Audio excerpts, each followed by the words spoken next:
नमस्कार, मी अशोक मुरुमकर. काय सांगता मध्ये आपलं स्वागत.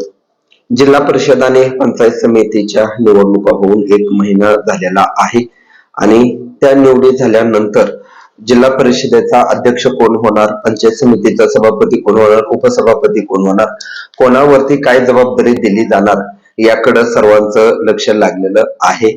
जिल्हा परिषदेत भाजपनं 38 जागा मिळवून विजय मिळवलेला आहे आणि त्यामध्ये भाजपचा जिल्हाध्यक्ष होणार हे निश्चित झालेलं आहे. पालकमंत्री जयकुमार गोरे यांचं हे सर्वात मोठं यश असल्याचं मानलं जात आहे आणि त्यांच्याच नेतृत्वाखाली भाजपनं सोलापूर जिल्ह्यात सर्वाधिक जागा मिळवलेल्या आहेत. 38 सदस्य विजय झाल्यानंतर अध्यक्षपदाची माळ कोणाच्या गळ्यात पडणार याकडे सर्वांच्या लक्ष लागलेलं आहे आणि याबाबत वेगवेगळ्या चर्चा आहेत, तशी वेगवेगळी नावं देखील समोर आलेली आहेत. त्यातच आता भाजपनं गटनेता निवडलेला आहे आणि त्यामध्ये गटनेता म्हणून करमाळ्याच्या रश्मीदीदी बागल यांच्या गळ्यात माळ पडलेली आहे आणि त्यांची नियुक्ती देखील झालेली आहे. करमाळ्यात भाजपच्या नेत्या रश्मीदीदी बागल यांना गटनेते म्हणून ही जी संधी मिळाली आहे ही अतिशय महत्वपूर्ण संधी म्हणून याकडे पाहिलं जात आहे आणि या निवडीमुळे करमाळा तालुक्यात जे भाजपचे कार्यकर्ते आहेत, बागल गटावरती प्रेम करणारे कार्यकर्ते आहेत, त्यांच्यामध्ये उत्साहाचं वातावरण असल्याचं दिसत आहे.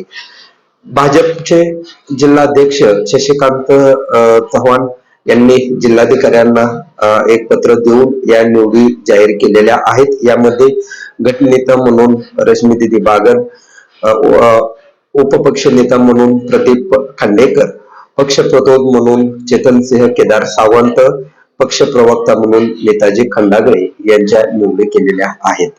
या निवडीनंतर सध्या जे निवडीचं पत्र आहे ती सोशल मीडियावरती व्हायरल झालेलं आहे. करमाळ्याला जे गटनेता म्हणून रश्मीदीदी बागल यांची निवड झालेली आहे. रश्मीदीदी बागल या करमाळा तालुक्यातील जिल्हा परिषदेच्या पांडे या गटातून विजयी झालेल्या आहेत. करमाळा तालुक्यात उपमुख्यमंत्री अजितदादा पवार यांची राष्ट्रवादी आणि भाजप हे एकत्रितपणे या निवडणुकीत उतरलेले होते.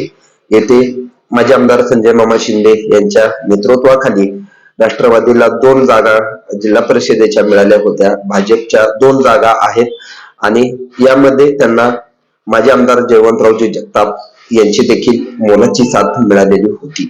यामध्ये नेमकं जिल्हाध्यक्ष कोण होणार याकडे सर्वांचं लक्ष आहेच. मात्र करमाळ्याचं जर राजकारण पाहिलं तर करमाळ्यात भाजपच्या ज्या जिल्हा परिषदेच्या 6 पैकी 2 जागा विजयी झाल्या होत्या, त्यामध्ये भाजपचे जिल्हा सरचिटणीस गणेश चिवटे यांच्या पत्नी अश्विनी चिवटे आणि याशिवाय दुसरी जी जागा होती ती म्हणजे रश्मीदीदी बागल पांडे जिल्हा परिषदेच्या गटातून विजयी झालेल्या होत्या. याशिवाय माजी आमदार संजय मामा शिंदे यांच्या नेतृत्वाखाली ज्या 2 जिल्हा परिषदेच्या जागा विजयी झालेल्या आहेत त्या म्हणजे कोर्टी जिल्हा परिषद गटातून बारामती अॅग्रोचे उपाध्यक्ष सुभाष गुळवे यांच्या पत्नी वनिता गुळवे आणि प्रशांत पाटील हे चिकलठाण गटातून विजयी झालेले होते.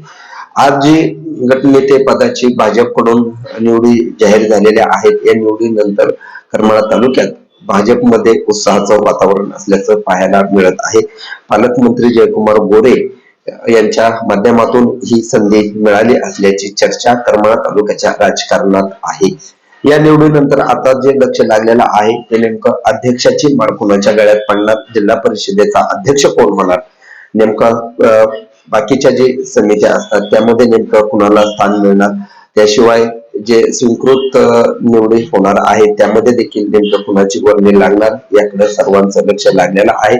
जिल्हा परिषदेकडे मिनी मंत्रालय म्हणून पाहिलं जातं आणि त्याच्या गटनेते, पक्ष प्रतोद, प्रवक्ते याच्या ह्या निवडी आज झालेल्या आहेत. रश्मीदीदी बागल यांची निवड ही महत्वपूर्ण मानली जात आहे. या निवडीबद्दल नेमकं करमाळकरांना काय वाटतं कमेंट बॉक्स मध्ये सांगा. धन्यवाद.